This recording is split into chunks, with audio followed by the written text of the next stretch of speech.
What's good, everybody?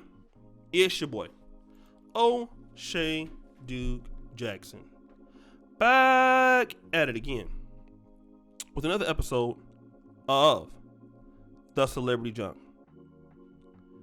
Guys, I draw your attention to the great city of Toronto, Canada. And for many people, immigrants in particular, Toronto, Canada is a place of opportunity. It is a place for people to live a new life. The Canadian government offers free health care in comparisons to the United States. It's more based on a socialist system there, similar to the NHS in the UK. And also, Toronto is very liberal. So if you're coming from a country that is more oppressive on things like single motherhood or sexuality, religion, Toronto and Canada in general is a great place of refuge. And this is why we're talking about this particular subject today, because in the city of Toronto, there's going to be dedicated affordable housing for single mothers in the Regent Park this spring. Now, for those of you who don't know, Toronto is a very expensive city. And so those women who are single mothers, some of them, because of COVID-19, have become homeless. And so the city is going to provide 5.1 million Canadian dollars, which is, I would guess, around 4 million or something to this nature, a little under $5 million. So they're going to provide, $4 million US dollars to help these single mothers out. And the 2-bedroom apartments will run about, if it's a 2-bedroom, about $1,000, and a 3-bedroom, $1,100 in USD, right? Because it's half the market rate. Most of these women cannot afford this. And if you look at some of the pictures here on these apartments, these are high quality apartments. They look very, very nice. And it's a great stance, don't get me wrong, because I understand people in society come across hard times. People need help. But I draw your attention to projects like Cabrini Greens in Chicago, projects such as Richard Allen in Philadelphia. Now, although these were African American communities, you see these kind of housing situations that have happened all across the world that target people that have financial issues or people who are from lower income areas. And for the majority of the people that live there, they never come out of these situations, because all you're dealing with is lowering the price. You're not dealing with the main issue, which is how did they become single mothers, or how did they become poor, or how did they get into the situation in the first place. And for the sake of argument, I want to compare women in Canada who don't have children.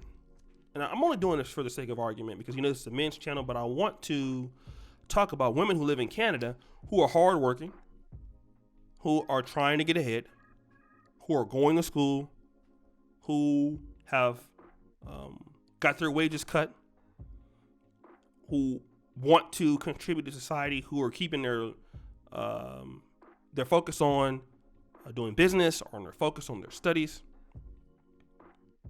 What about those women that need help? I'm not even talking about men here because I want to leave it on the same gender. What about them? Because those women who are doing the right thing still have to pay $2,200 a month for housing, or $2,000 a month, when they're earning nothing, but they're trying to make it and they're on the come up and they're doing what they can to stay motivated to work. But yet, because they don't have kids, many women are homeless who are just trying to get by. But because they didn't have a child, then they're not going to be able to qualify for affordable housing, although they could use the help. And this is what we're talking about here. A lot of times in society, are we giving a hand up to people who really don't want to change? Or are we just giving help to people because of the situation? Because, see, the thing is, affordable housing and stuff like this, it should not become permanent. It should be, okay, you have these issues, but you know what we want to do? We know that you're having a tough time right now. Let's help you as you're, still working, as you're doing this. So eventually you don't have to stay here forever, okay? Just like the project housing was supposed to be temporary, right? So that a person can get their stuff together so they can move on with their life. But we understand that didn't happen. We saw generations of people come up in those same projects, and they come out looking very new, but after years and years and years, those situations and those buildings and those infrastructures become torn down. And what you see is a community of people who replicate themselves as the parents were. And what you're doing is trying to put a Band-Aid on the problem, but you're not really dealing with the situation. And the situation is that people, when they don't make the right decisions, they impact people in society. Okay? Whether you want to agree with it or not, this is what happens. Taxpayers, both men and women, have to pay for the mistakes of people. It doesn't matter if it's a man or a woman. Right? And what Toronto is doing is saying, hey, if you make a mistake, we're going to bail you out. We're going to use taxpayers' monies to bail you out. And what the people on the other end of that is going to say, well, wow, we can get bailed out for doing this and that. Why not keep doing it? Why not keep doing it? Because if I do it again, something is going to happen. Now, one of those ladies are going to get pregnant while living in that house again, and then they're going to go to the government asking for help. And the government might oblige them. But see, that's, in my opinion, you're just encouraging the same situation. Where are the educational programs that educate single women on the dangers of becoming a single mother so that you don't end up homeless? Okay? Where are the programs, female-oriented, that empower women before they get pregnant to go into business that the city puts money at, helping women startups get businesses? Okay, where are those things at? Don't wait until it's just too late to go and help people. And I understand that people in society needs help. I get that. But there are a lot of women in Toronto who are doing the right things, who are busting their ass. They can't qualify for anything. Right? They can't qualify for anything. And you know what? This, for me, when society deals with these problems like this, it's, in my opinion, it's the wrong way to deal with it.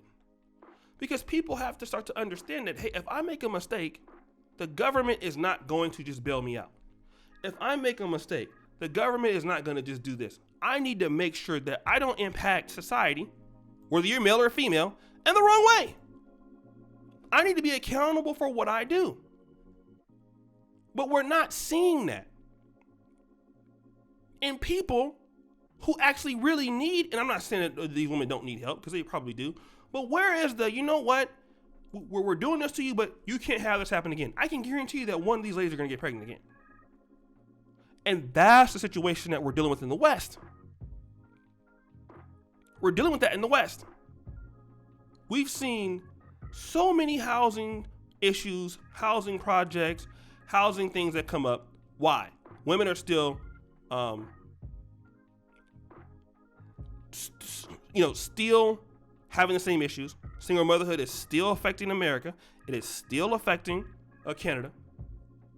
And the state can't afford to pay for these things because, okay, well, you're a woman and you need help. Or you're a man and you need help. Eventually, people have to stand on their own to be able to contribute more than they take. So, guys, what do you think? It's your boy, O'Shea Duke Jackson, back at it again with another episode of The Celebrity Junk. I really appreciate you for all that you do. Subscribe, hit the bell. Check out the first comment pinned to the top. Check out the Black Men Perfect t-shirts. Check out the Patreon. And as you know, the buffoonery remains at an all-time high. I'm out.